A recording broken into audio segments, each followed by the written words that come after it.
Thank you. It's so good to be here with you to have this discussion about Social Security, the importance of this safety net to so many Americans, individuals throughout this country, but especially those who need it most. We have, I'm going to give you some numbers, 17,036 retirees, 1,331 children, spouses, widows, disabled workers. Those are the people in my district in the U.S. Virgin Islands who receive Social Security benefits. Almost 20% of our population. On average, these individuals receive $1,230 per month in benefits. That doesn't seem like a lot to so many Americans, yet for many recipients, they are dependent on those Social Security benefits to survive. Social Security payments put food on the table, keep roofs overhead, furnish medication.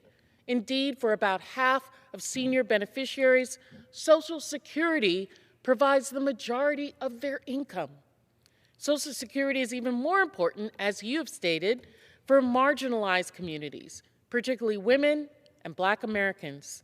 Without Social Security, 43% of older women would be living in poverty, and in 2014, 45% of all Black senior beneficiaries relied on Social Security for all or nearly all of their income. Even in light of these details, we all know that Social Security system today is inadequate. The American people knew it, my constituents knew it, and I suspect my colleagues across the aisle are very much aware of that.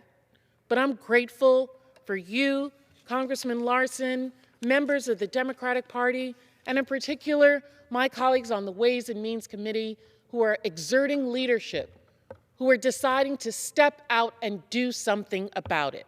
We're not waiting around for the perfect. We are going to do some good.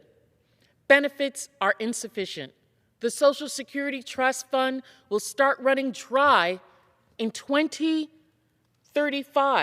That may be around the time that I need it. So we better get working on this. Waiting periods are unnecessarily long. It's long past time that we act to repair Social Security.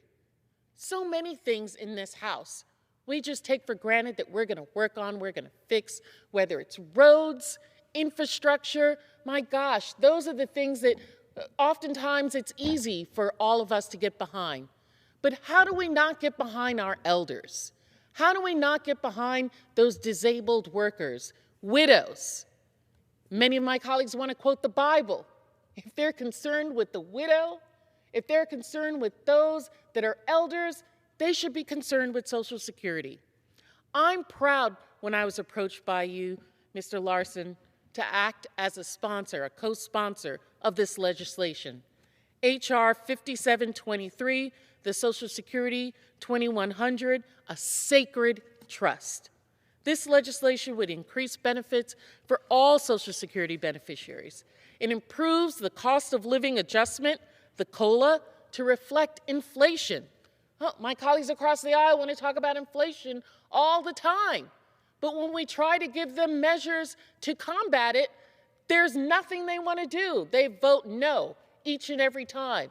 And I can almost suspect that when we get to committee and we're going to mark this up as a means to deal with inflation for our elders, they're going to say no to it as well. It enhances benefits for widows and widowers, repeals provisions that penalize public servants, and ensures that no one retires in poverty. H.R. 5723 promotes fairness in our Social Security system. It provides a tax cut for middle-income beneficiaries by raising taxation thresholds, while also ensuring millionaires and billionaires pay their fair share by applying the Social Security payroll tax to income above $400,000. Finally, this legislation makes practical improvements to Social Security services to reduce access to barriers. It ends the 5-month waiting period to receive benefits, enhances access to legal assistance, and prevents unwarranted closures of SSA field offices.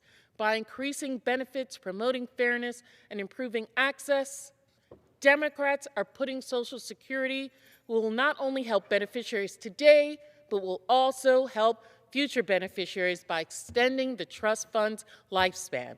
This legislation may not solve every problem in our Social Security system and may not include provisions that every member desires, but it will make a tangible, positive impact on the lives of nearly 60 million Americans. I know that on the other side, we hear things such as an 11-point plan to rescue America. And among other things, the plan calls for a federal legislation to sunset after 5 years, so Congress would need to approve it. We see them discussing 20% across-the-board cuts to Social Security. We say no to that.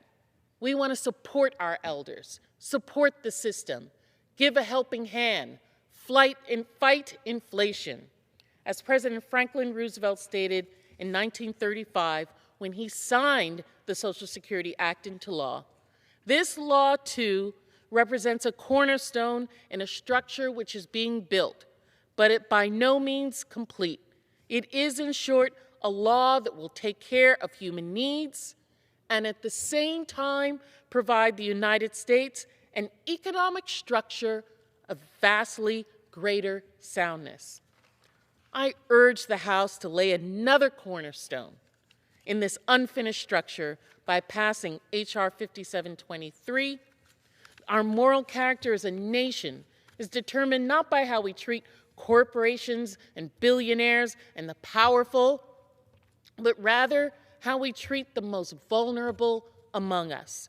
Hardworking seniors who have earned a peaceful retirement, people with disabilities who need support, veterans who courageously defended their country, widows and children who have lost a loved one. They are not asking for a handout or a free ride. Rather, they have worked hard to support their families and their countries and have paid into Social Security system. Now they are simply asking their government to maintain the promise of Social Security and extend a helping hand during hard times. I want to thank my colleagues for the work that's been done to bring this to the floor.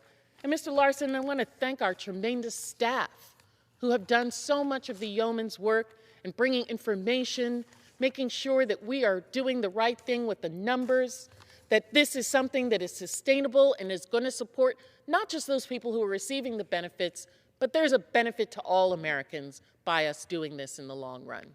I thank you for the opportunity to speak, and I yield back.